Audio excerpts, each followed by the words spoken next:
The phone's blue glow burned my eyes in the dark kitchen. Her text searing itself into my brain. Don't wait up. Late meeting with the team. My thumb hovered over the screen, trembling. The clock ticked past midnight. The house silent except for the hum of the fridge and the uneven thud of my heart. I typed, deleted, typed again. Hope you and Mark have fun. I hit send before I could rethink it, my stomach twisting as the message flew into the void. Seconds later, her reply lit up the screen. What do you mean? The panic in those 4 words was palpable, like a scream muffled by distance. My breath caught. I'd meant it as a jab, half joking, half bitter. But her response, it was too quick, too raw. Something was wrong. The living room felt cavernous as I sank into the couch, the cushions cold against my back. The faint scent of her lavender perfume lingered on the throw blanket, a cruel reminder of mornings when we'd curl up here, her head on my chest, laughing over nothing. Now, the room was a stage for doubt, the shadows cast by the streetlight outside stretching like accusations across the walls. Had she been lying? Mark was her co-worker, her work husband, she'd joked once, her eyes sparkling. I'd laughed then, brushing it off. But the late nights had piled up, meetings, deadlines, drinks with the team. Always the team. Never just her. I scrolled through our texts, hunting for clues. A week ago, grabbing coffee with Mark to go over the pitch. 2 weeks ago, Mark says I'm killing it at work. Wish you could see me in action. My jaw tightened. Each message was a pinprick, innocent on its own but bleeding together into something uglier. I remembered the way she'd started locking her phone. Her screen angled away when she typed. The way she'd linger in the bathroom after a shower, the faint buzz of her phone vibrating against the sink. I told myself it was nothing. Stress, work, my own paranoia. But now, her panicked "what do you mean?"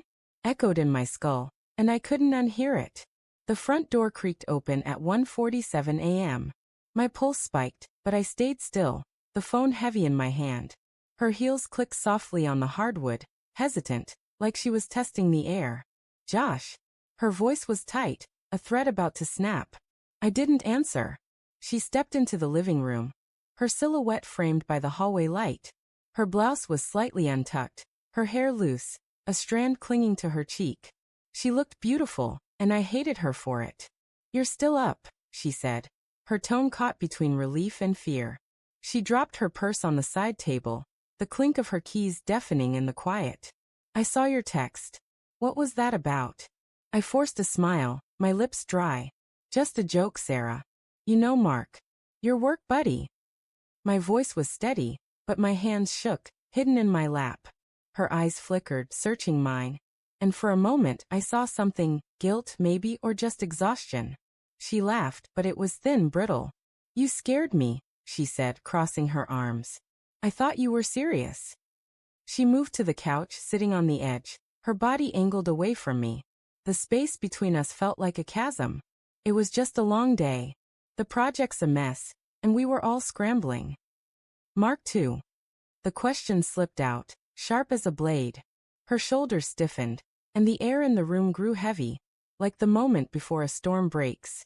Of course, she said too quickly. The whole team was there. She reached for my hand, her fingers cold. Josh, you don't think something's going on, do you? I wanted to believe her. God, I did. Her eyes were wide, pleading, the same eyes that had looked at me on our wedding day, promising forever.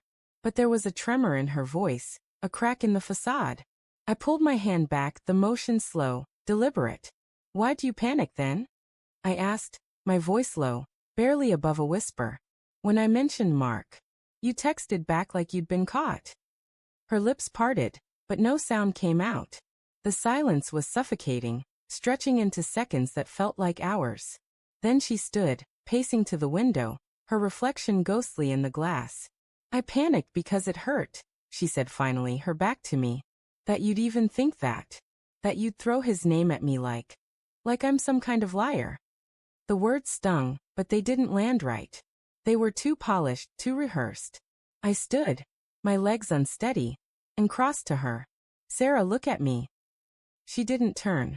Look at me, I said again, sharper. She faced me, her eyes wet, her jaw set. Tell me there's nothing going on. Tell me I'm crazy. You're crazy, she said, but her voice broke, and a tear slipped down her cheek. My chest tightened, a mix of rage and grief clawing at my ribs. I wanted to shake her, to scream, to beg her to make it untrue. Instead, I stepped back, my hands clenched into fists. "Show me your phone," I said. It wasn't a question. Her face paled, and for a moment, I thought she'd refuse. But she walked to her purse, her movements jerky, and pulled out her phone. She hesitated, then handed it to me, the screen locked. "Unlock it," I said, my voice cold. She typed in the code, her fingers shaking, and I opened her messages.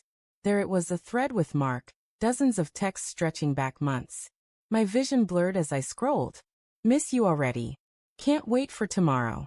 You make this job bearable." My knees buckled, and I gripped the counter to stay upright. "Josh, it's not what you think," she said, her voice rising, desperate. "We're just friends. It's just stupid flirting. It doesn't mean anything." "Doesn't mean anything?" I spat, holding up the phone. "This is you telling him you miss him. This is you sneaking around lying to me." My voice cracked, and I hated how weak it sounded. "How long, Sarah? How long have you been doing this?" She sobbed, covering her face. "It's not physical. It's just, I don't know. He listens to me. He gets me. You've been so distant, Josh, always working, always distracted." "Don't." I cut her off, my voice a growl. "Don't you dare blame me for this." The room spun, the walls closing in. I wanted to believe it was just words, just a fantasy. But the truth was there, in black and white, in the way she couldn't meet my eyes. I turned and walked to the door, grabbing my keys. "Where are you going?" she cried, following me. "Josh, please, we can fix this." I stopped, my hand on the doorknob, my heart splintering. "I don't know if we can," I said, my voice barely audible. I stepped into the night, the cold air biting my skin. And as the door clicked shut behind me, I heard her sob, a sound that would haunt me forever. In my pocket, her phone buzzed, a new message from Mark. "You okay?" I didn't read the rest. I didn't need to.